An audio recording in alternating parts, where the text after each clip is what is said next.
Right, my name is Charles Harra. In early the late years of the World War II, along about March or April, and the war was to end in May, I was returning from a mission over Germany. We had about 45 minutes to go before we would get to the English Channel in safety. We were in a tight formation.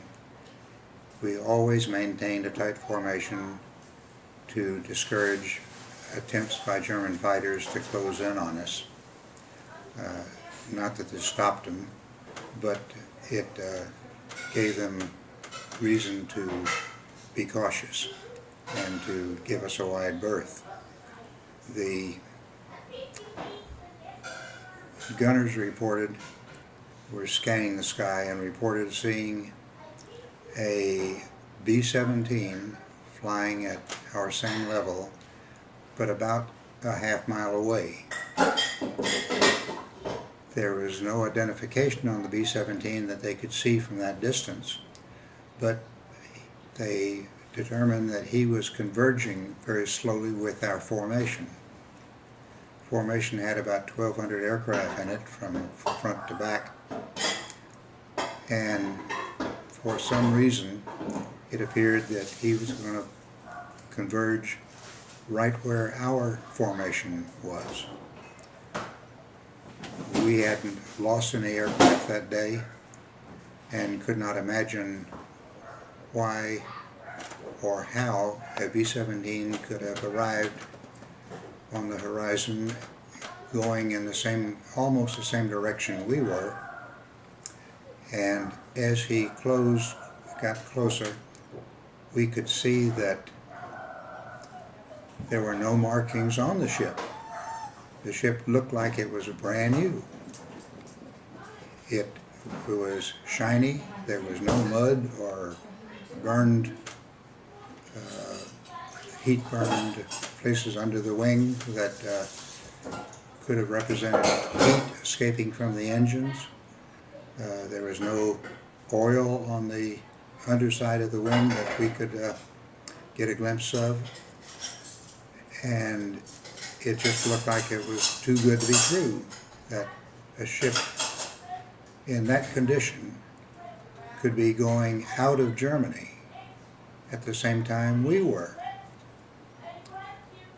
As it got closer to us, I could look through the windows on either side of the flight deck and was astonished to see that there was no pilot or co-pilot in that ship. In fact, there was no one aboard the ship at any of the windows that we could clearly see into the aircraft. It continued to push and converge on the three-plane formation that I was leading at the time. I had one plane on my left wing and one plane on my right wing. And as the intruder got closer, I physically had to move my three-ship formation out of the formation. I moved to the right, he was to our left. He flew right through the spot that I had been in. I had had some feeling when I saw him earlier that there was something special about that plane and myself individually. I couldn't imagine what it could possibly be, and I've never been able to determine that. But I moved out of the formation, my two wingmen followed me, and this plane went through the formation. He went under the plane that was flying right over me, and he went above the plane that was flying right under me, and we were stacked in pretty tight. He proceeded to remain as he was and had been on his same course that now took him off to the right side of our bomber stream. I had the navigator take a bearing on his path and tell me where he was headed for. And he got busy and did that, and said that it looked like he was going to fly north of Scotland and south of Iceland if he continued on that particular path, which he did until he was out of sight. We reported this to intelligence when we got back. They listened carefully, made their notes, and nothing was ever heard from them after that. Years later, in the year 2000, in fact, I was in Colorado at a location that was about 5,000 feet above sea level, and in an area right close to the what they call the 14,000 high mountains that are just run north and south, and they were just to our east or left, you might say. And the medical doctor that was leading our meeting was telling us about an incident that he had happen in which he was driving towards Mount Blanco, the southernmost mountain in this area, and with two other gentlemen in his rented vehicle, driving towards Mount Blanco, and he looked in his rear vision mirror, and here comes an airplane that was about 30-40 feet off the ground. When the plane got fairly close to them, he stopped the car, the three of them got out and watched as this turned out to be a Cessna 150 flew past them. It was described as I described this B-17. It looked like it was in showroom condition. There was no one aboard that ship either, and it was headed straight into the side of Mount Blanco, which was still about 2 miles away. It approached Mount Blanco. They expected to see it, if it stuck to its course, hit the mountain. It never did hit the mountain. There was no indication of dust.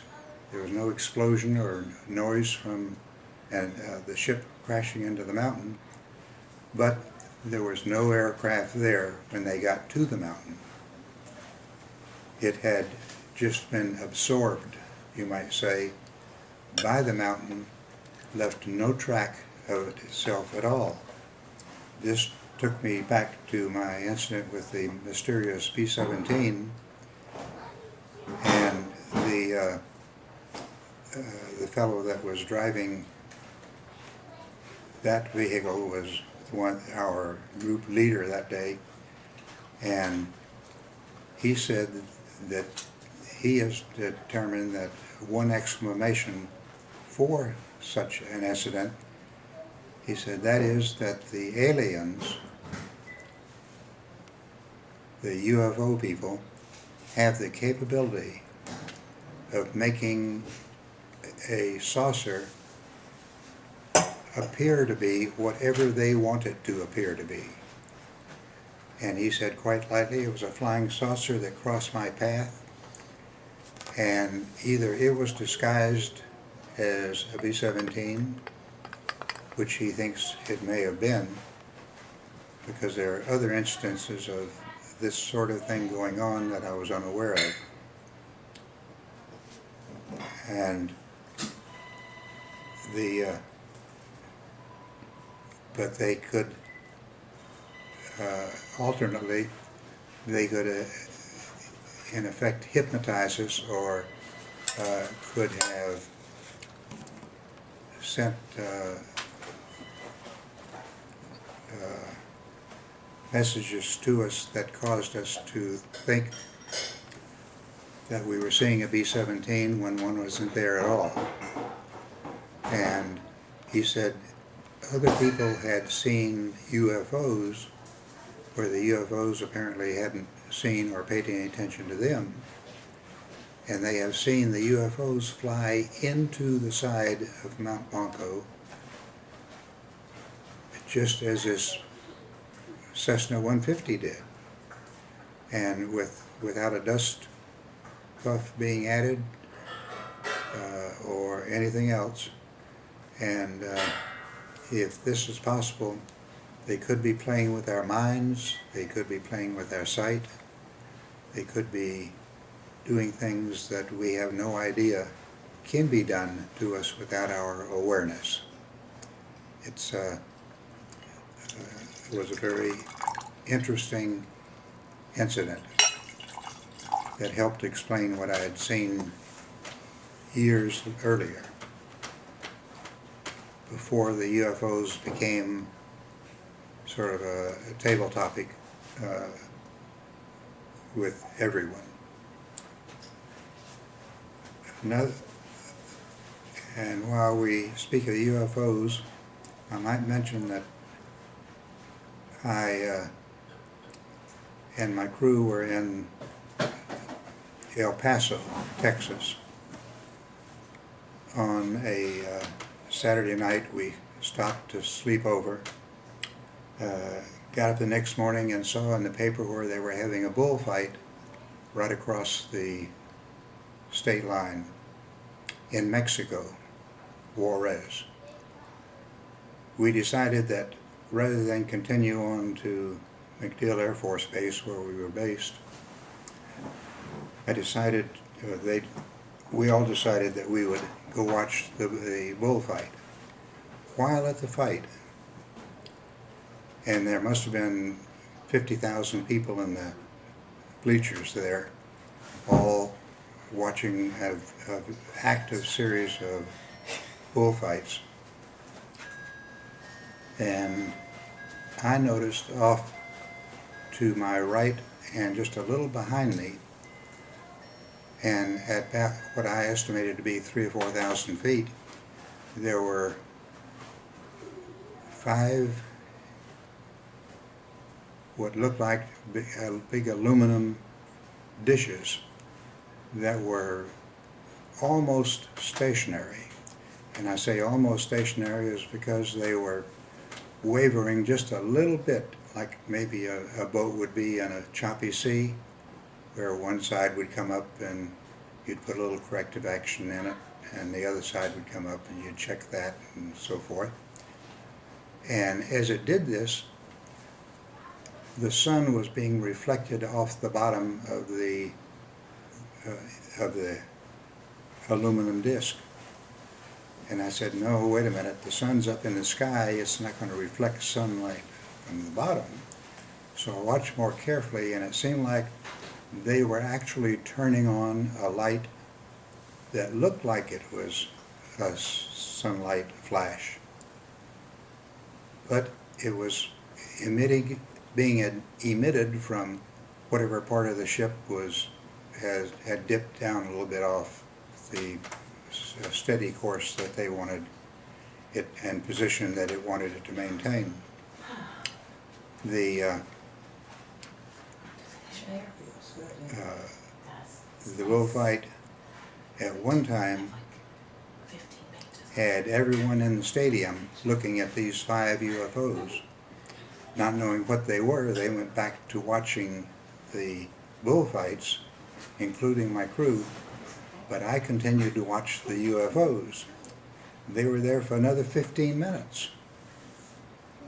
And all of a sudden, they began to move collectively as one, you might say.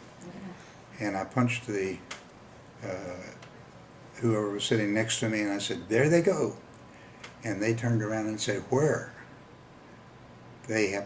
Before I could punch them and say, there they go, they had disappeared. That sighting has never been revealed, except I later heard in theory, we don't know, that they have lighting that is capable of supporting their ship. And when they have it in a position, they want to maintain that position, they can turn lights on to their right or to their left and cause the ship to move in that direction. I did not see any light emitted when they left. They simply began to disappear and go off in the distance more rapidly than I can imagine. But the theory that I later heard was that the light was a means of balancing their position where they were, and and they could regulate it by the amount of power that they put to the light. We'll perhaps never hear any more about that during my lifetime, but on the other hand, information is being released that could bring some of the answers. Thank you very much.